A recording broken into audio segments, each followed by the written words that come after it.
It's a day Los Angeles has long dreaded and will never forget. At 8:14 this evening, the city was staggered by the worst earthquake in its history, registering 7.9 on the Richter scale.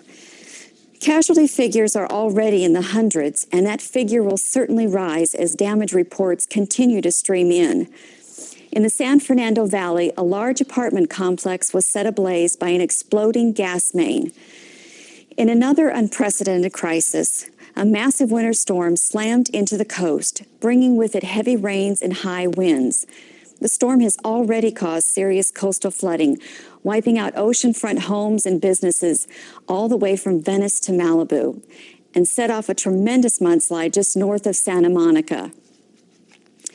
In a related catastrophe caused by the earthquake, a section of the 10 freeway, the nation's busiest, buckled at the height of rush hour, setting off a mass chain reaction collision involving over 250 vehicles.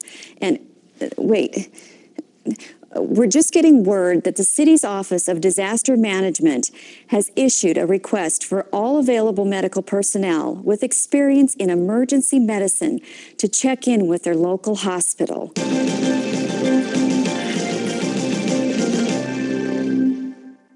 Click on one of these screens to choose a disaster site where you'll select a patient to work on.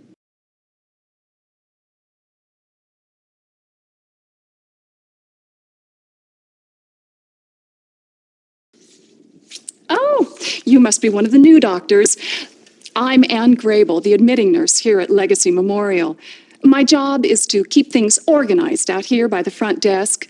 I get the patient's insurance info, make sure they take a number, and slap them if they get hysterical. And if some young buck intern gets fresh with me, I slap him too. It isn't exactly all fun and games, but somebody's got to do it. You're working with us at Legacy Memorial because Los Angeles has just been devastated by the worst earthquake in its history. A massive winter storm that has been pounding the coast for days caused a terrible mudslide.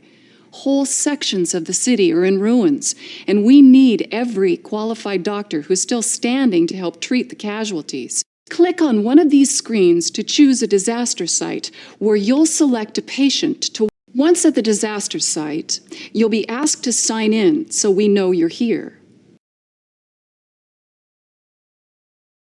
After you sign in, select a patient. You won't have to look too hard to find one, they're everywhere. If you don't want to deal with the patient right in front of you, move the mouse to go to the left or right and you'll find someone else. Once you've found the one you like, click on him or her to make your choice. First, look at the Medomatic, which contains the patient's basic information. Pay special attention to their complaints and their symptoms.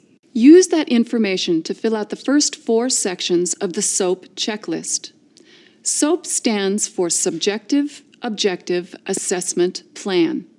It records what you found out about that patient. Dr. Snyder, the Chief of Staff, will use it to assess your performance after you'll ride to Legacy Memorial with your patient. You'll find some useful tips on what to do in the exam room, which will be your first stop in the hospital. Here you'll find the Continuing Medical Education Database. We call it CME for short, which will tell you something about the type of case you're dealing with. In the exam room, you perform a procedure by clicking on an instrument to grab it. You'll get a close-up view of that body part. Look at the Medomatic for a description of what. Click on the info stand and consult the instrument chart if you're not sure what each one. When you move the mouse to either edge of the screen, the cursor will turn into an arrow. Click to get out of the close-up view. When you're finished in a room, click on the arrow again or use the drop-down menu to navigate to another room. Next, we move to the lab. You won't need to take samples and run tests on every patient, but the lab is where you go when you do. Just click and grab an instrument, then drag it over to the patient. Then fill out on the Medomatic which tests you want to run. The Medomatic will also display the results. In the imaging room, you'll shoot the patients full of radiation, all in the name of making them better. Click on the appropriate button on the control panel to select the kind of image you want to take. Then drag the cursor over to the part of the body you want to see and you'll get a look at the image that you took, and the Metomatic will tell you what you see. Navigate out of this view just like you navigated out of the close-up in the exam room. Finally, you'll move into the treatment room. This is where you'll take all the information you've gathered from the exam, the lab tests, and/or the x-rays to determine how to treat the patient. A little tip: it's a good idea to check the CME for hints on how to proceed. Treat the patient by grabbing and dragging instruments just like you did in the exam room.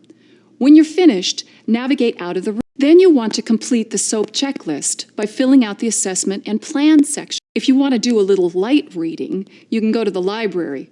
You'll find a dictionary of medical terms here, as well as all the CMEs and a lot of useful information about medicine and healthcare. This is the lounge. You can come here if you need a...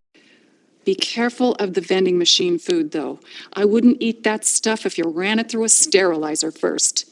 And don't let Dr. Snyder catch you hanging around here playing video games. When you're done, Dr. Snyder will review your work if you like. Don't take it too hard. He's under a lot of pressure. Well, that should get you started. But before you go, I'll let you in on something. Make a big splash here, and Dr. Snyder could make you his successor as chief of staff. You'll have to prove you know what you're doing. That means answering questions correctly, conducting a thorough examination of the right body parts, requesting only the necessary lab tests and images, and then recommending the proper treatment. But if you screw up, I wouldn't count on all the confusion around here to hide it. Okay, good luck. You're gonna need it.